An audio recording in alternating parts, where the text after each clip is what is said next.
ahead with that, okay? And that makes perfect sense in regards to the terminology. Let's continue with a few other terms. Here we have taste, classic, and fad. And on this last one, we have trend. As I alluded to earlier, taste is an opinion of what is appropriate and what is not. So as someone's taste for wearing a sheer blouse for a formal evening event might be accepted, someone else might avoid that in that amount of skin exposure. Classic, fad, and trend are terms we are mostly familiar with in regard to describing fashion. Can you name 2 garments, Darlene, or pieces of clothing that would be considered a classic today? A black dress or a white button-down shirt. A black dress and a white button-down shirt. Is that what you said? Uh-huh. Okay. LaFave, how about you? A tuxedo Tuxedo and an A-line black dress. and the A-line black dress. Very nice. Felita, 2 pieces of classic garments that you might consider today. Wide leg pants and maybe the jacket, the 1-button jacket. Oh, nice. A 1-button blazer. Okay. All right. How about this? Felita, can you give me one example of a fad? According to our definition here.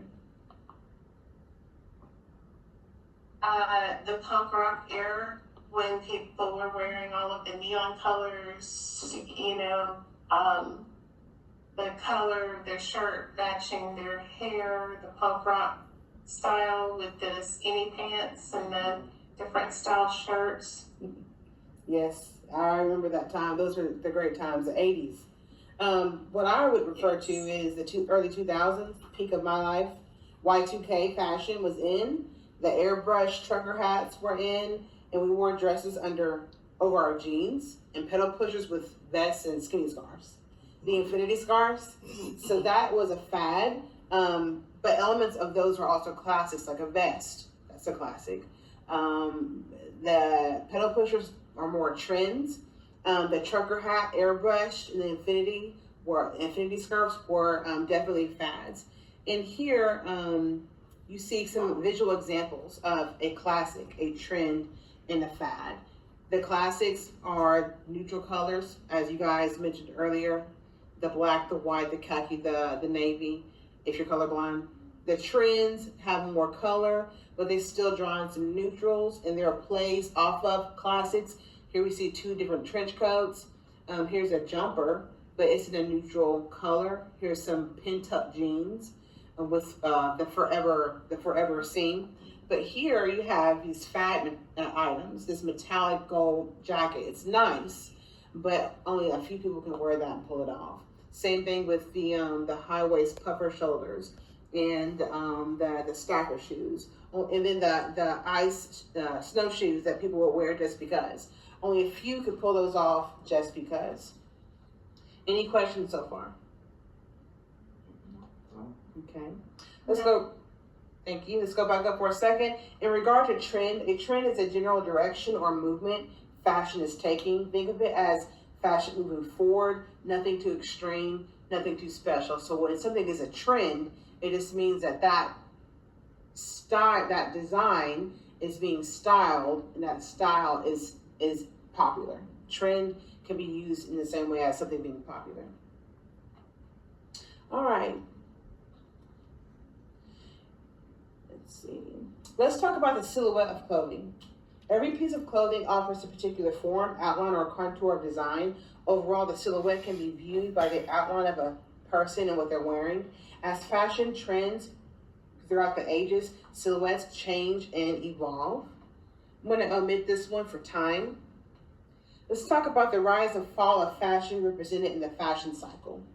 The rise, wide popularity, and following decline of the accepted style can be seen in the bell curve. All 3 stages of the fashion cycle are represented by the curve, which in the middle you have the culmination stages, and they are made up of the acceleration and mass acceptance parts. And so here's a peak of culmination, and this is where basically we're at. If I go to Dillard's and I see a certain item on 20% off markdown, set on deep sale. It's a little sale. It's mass acceptance.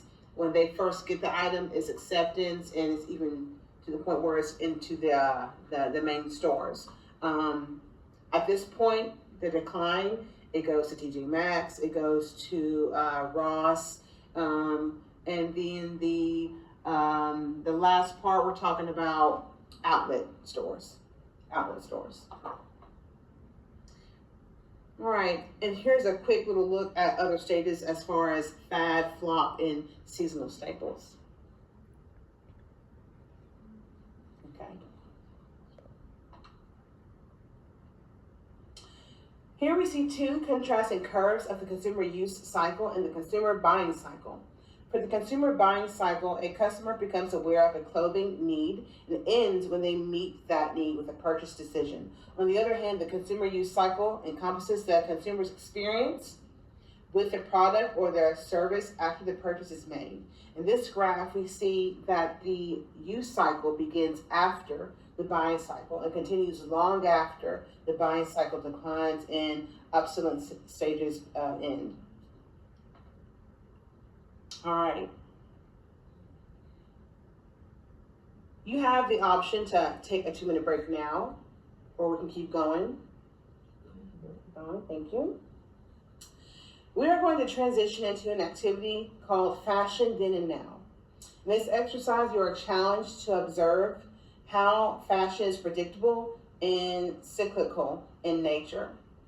We will view the newsreel video, Packatone Weekly, The Spice of Variety, Eve, AD 2000, circa 1930s, which briefly details the modern woman, and her name is Eve. Yes, as in Adam and Eve, and what she's going to be wearing in the future of 2000. Hey, what year is it? 2024. That's right. And so we're 24 years past their prediction. So let's see what happens with their prediction versus what we see now. I'm going to put you guys in groups, and we can work together. Felita, you can work solo, and if you guys want to work solo, let me know. But if you guys work in groups, one person has to be the scribe. The other person can do the researching on your phone or prior knowledge if you know. If not, you can use your phone. As a group, you will respond to discussion questions about how fashion has evolved in regards to the video. You will need to answer the following questions presented from this PowerPoint here, and have the option to write on physical paper, which is the handout that I gave you, or your own sheet, Felita, and you can write your answers in the chat if you want to. This activity does allow the use of phone for quick references, so again, you would need to get that out and have it prepared. Okay? I'll assign, are y'all going to be in groups? The fave, you can be the researcher. Mom, you can be the writer. Felita, you'll have to be both, but you are fine to put your answers in the chat for me. And we can present who wants to, we can pick who wants to present. We can all take turns as well, okay? I'm gonna play the video and afterwards give you 10 minutes to work on this. Any questions? Okay. All right, let's see. This is working.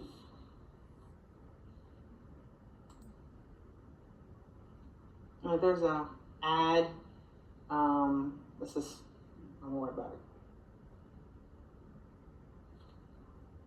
Felita, can you see the video? Let me show you how we do stuff around here. Actually, No, it's not playing. Okay, let me stop share and share the video with you so you can see it too.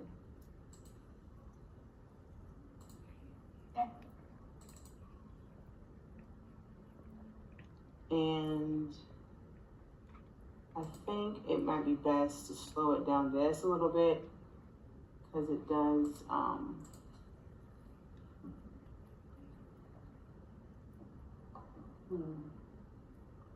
Okay, this video is going to go fast. I'm just letting you know. So let's just deal with that. It's the 1930s and they talk really fast.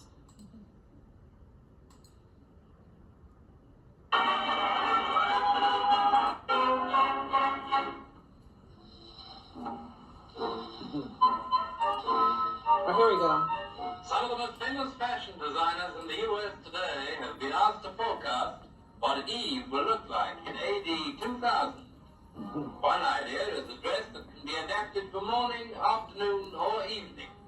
It's the sleeves what does it. According to another artist, one dress of the future will consist of transparent net.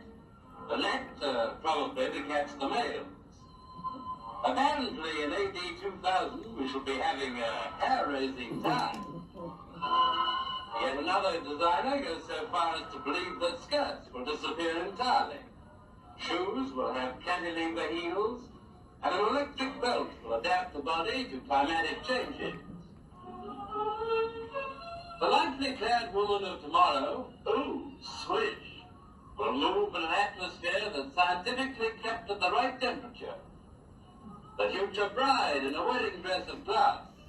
What the groom will wear, apart from a worried look, isn't mentioned. A dress of aluminium, with a sash to change it for afternoon or evening, and an electric headlight to help her to find an honest man. As for him, if he matters at all, there won't be any shaving, collars, ties, or pockets. He'll be fitted with a telephone, a radio, and containers for coins, keys, and candy for cuties. All right, and that does conclude our video. Okay. Thank you for your attention to the video. Let's take a look at the questions. I'll read them out loud for you first and allow you to work on them, but your 10 minutes does start as soon as I get out of this video and stop share and get back to Felita so she can look at the PowerPoint.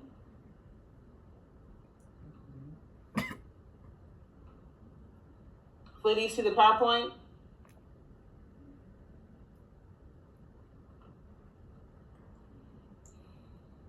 Felita? Yes, I see it. All right. Yes. Okay. Okay, here we go. I'm going to go ahead and just read them out loud, but I expect you to be working on these now. If you can work ahead of me, just let me know. I have a question. Are we doing every question? I think for sake of time, let's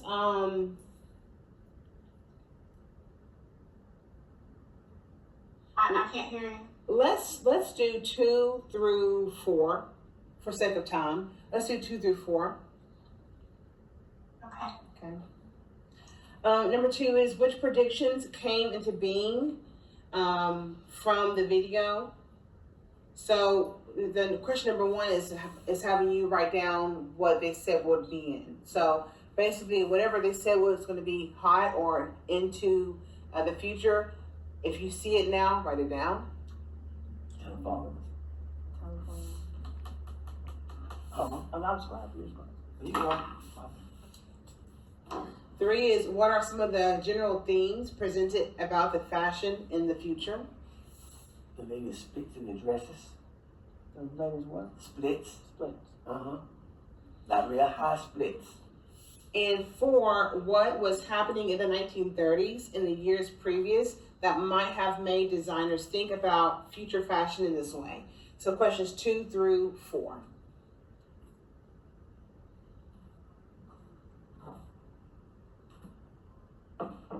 I'll check in on you at 9:37. What was happening in the 1930s and War. years previous that might have made designers think about future fashions this way? War. Okay. That was when they said aluminum dress. You know, aluminum is like a Glass. aluminum and glass. So what is Felita, if you want to talk out, you can, or chat. Write in the chat, you can. What are some general I'm putting my answers in the chat. Okay. what are some of the some general things presented about fashion in the future? Sheer or comfort themes? versatility?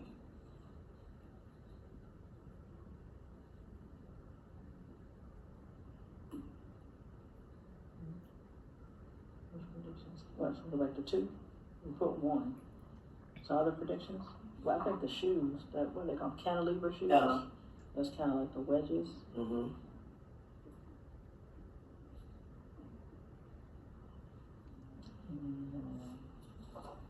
The metallic, would that be somewhere, because now we have the metallic, so you said aluminum, but think about when you do have metallic. Metallic in the hairstyles.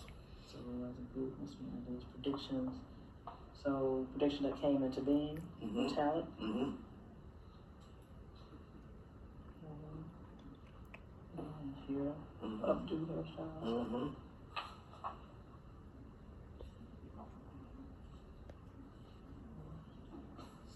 What are some of the general themes for students? So other than versatility, sheer, was that one? We're talking about Mm-hmm. the Up sheer here. see-through? The illusions. Yeah, Yeah.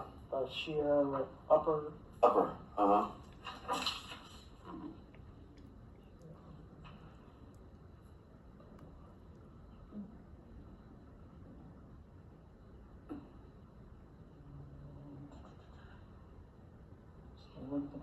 Okay, so 9:37. How are you guys feeling right now about it? Yeah, one more. One more. Okay. What was happening in 2000 years previous and might have made fashion designers think about future fashions? Scarcity of materials, maybe? Mm-hmm. Or when you said glass, so if it was war, maybe the shortages of material for the 30s and 40s. I don't know, shortage. Glass was plentiful. That's right. Glass was plentiful. Resources. So was aluminum. Mm-hmm. Right. What happens when something becomes extremely plentiful? You use a lot. Yeah. So resources Mm-hmm. were more available. You know, put glass and aluminum. Mm-hmm. Aluminum, I should say. So 2 through 4. Mm-hmm. All right. Y'all good? Fleety, you good?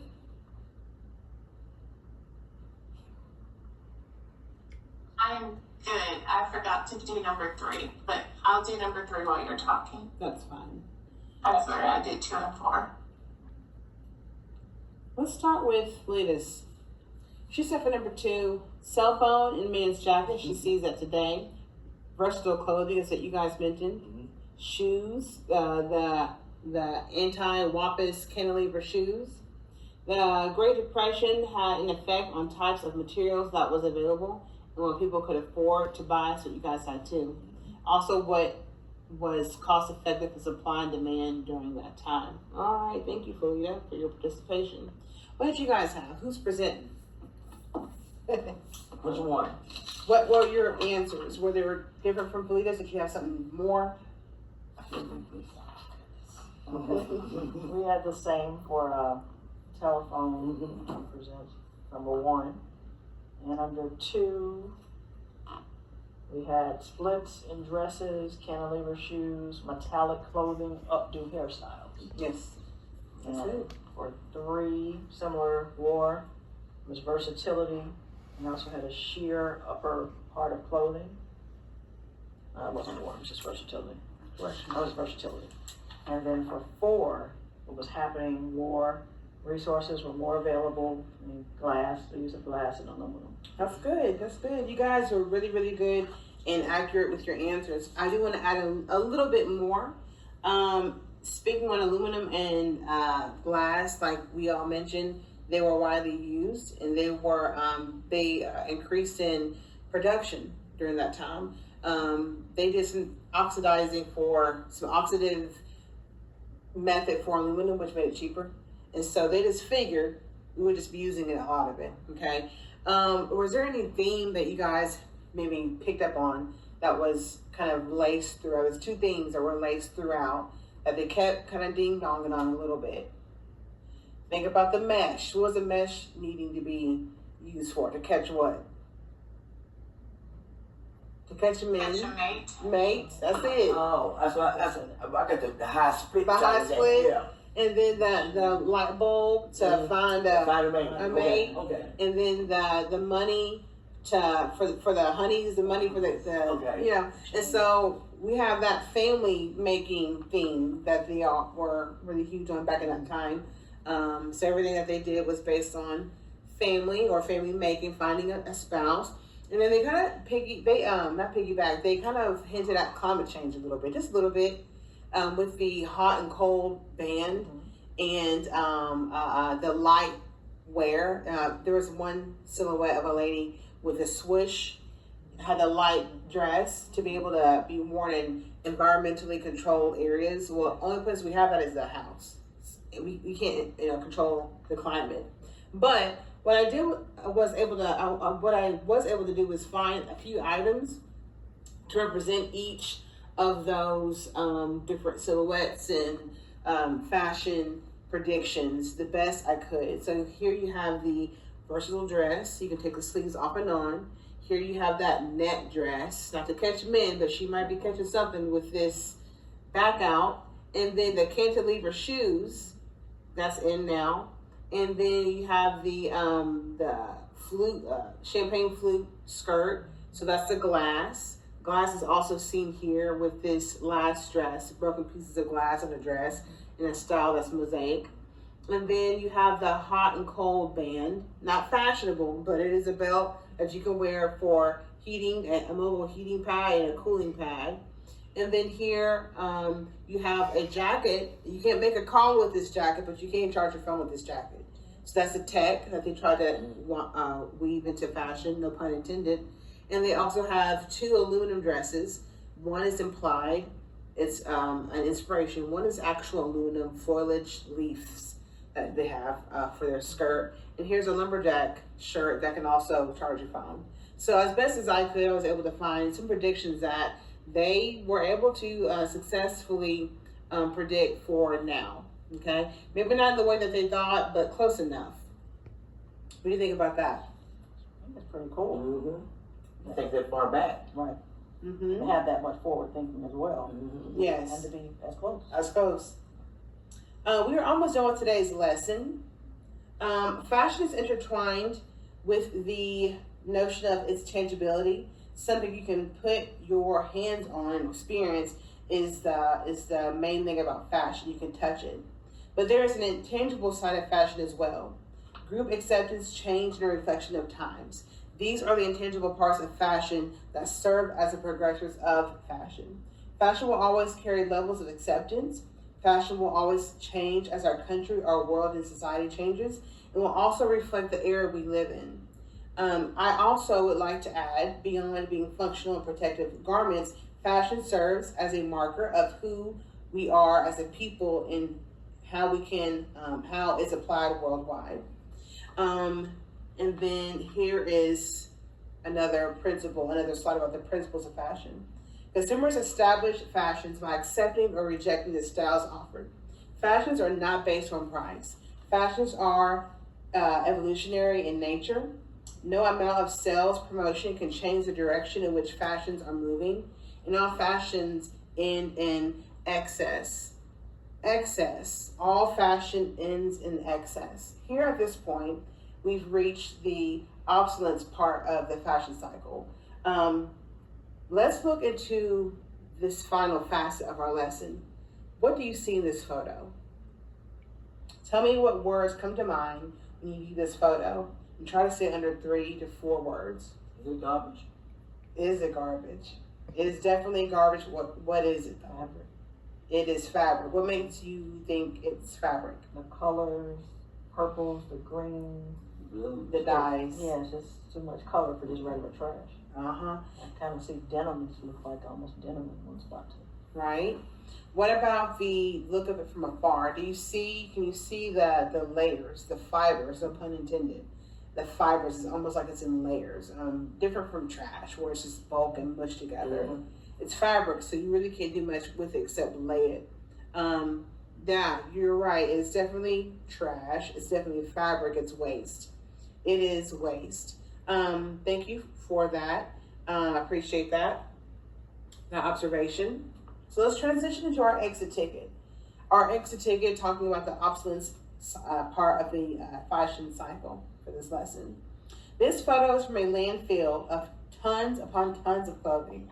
When we talk about ending in excess, this refers to the fashion garments and brands creating styles with designs that reach the mass acceptance, declines, and finally reaches the obsolescence stage, ending that fashion cycle we covered earlier. So here we brought all this together, and this is where it ends at. The silhouettes, the trends, the designers, all the parts of that fashion career web, they work together to create it.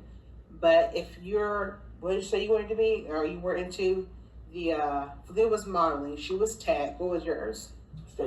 Staging. At the end of it, all of you have a part in this.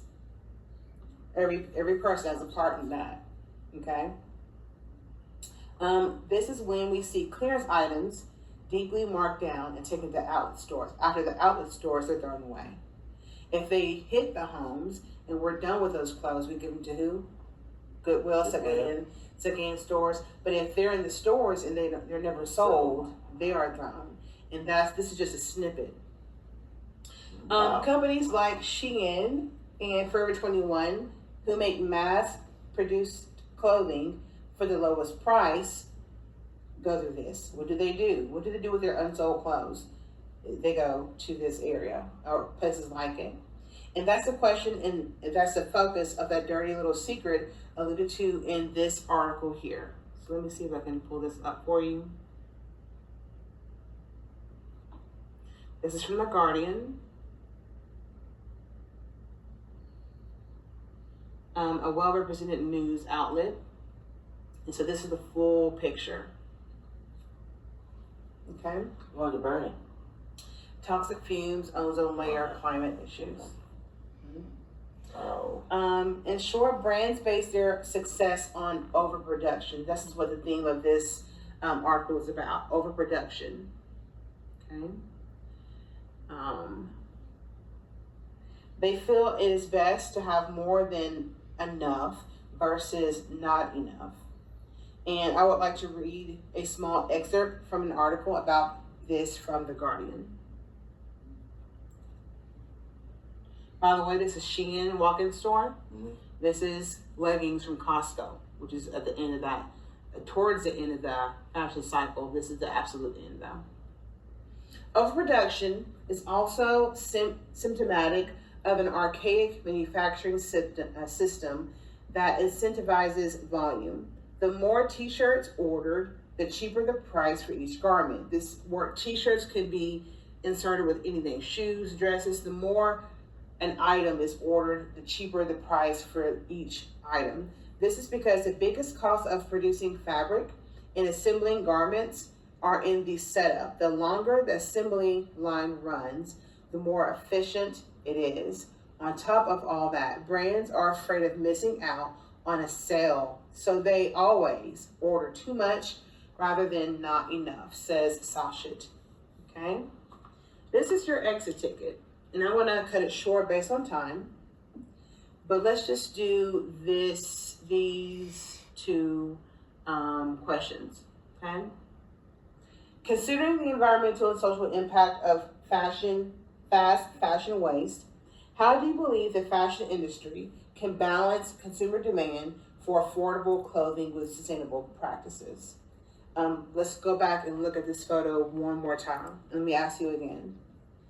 How do you believe the fashion industry, all of us in the fashion industry, all of our jobs, can balance consumer demand for affordable clothing with sustainable practices? So basically, how can us as people in the fashion design team make clothes that are affordable but not end up here? What are some ideas that you guys can do? You already said burn it. That's one idea, but it is problematic. But Is there a way to recycle? write that down, please, if you can. Flida, can you put it in the chat, please? Recycling them, upcycle, Make them biodegradable. make them biodegradable, or they dissolve over an amount of time. You said burn it, and for me that makes sense with the fumes. So maybe using specific dyes, specific chemicals, or not using chemicals so you can burn. Like And fabrics as well. And fabrics. There's certain types of fabrics that are less, like bamboo is less toxic maybe than cardboard. yeah, Flida, what do you think?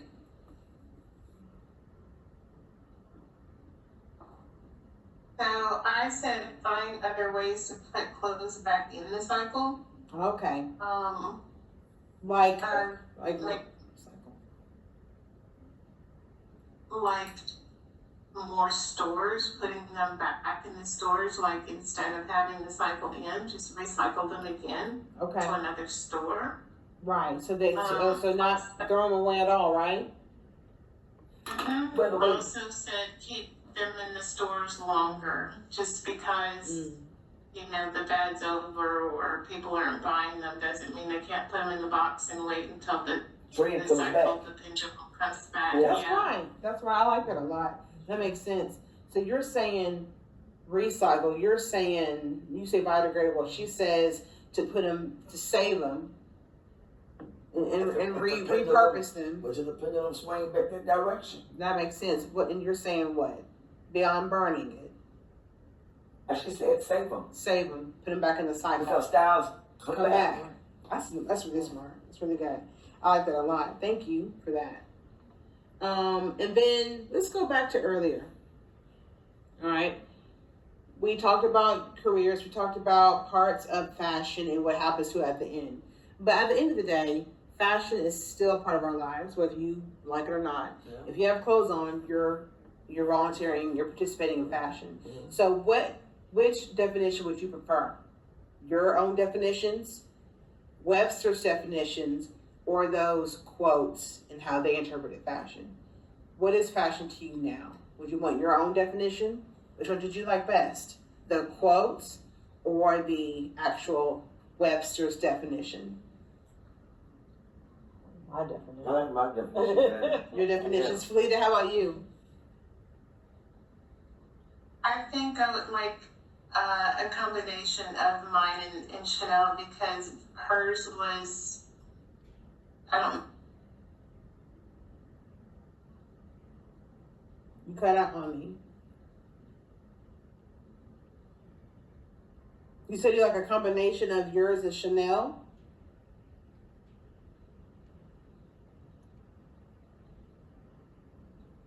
Yes, that's what she said. Okay. You cut out on me. It's okay. It's all right. All right, so go ahead and turn your exit ticket answers in with your group work. Put your name on it, please. Get them together. That's fine. And next week we will cover chapter 2, the environment of fashion. Please read the chapter and be prepared for discussion activities. Thank you for your attendance and participation. As is dismissed. Thank you. Learned a lot. Certainly did. Thank you. You're welcome. Bye, Felita. Have a night.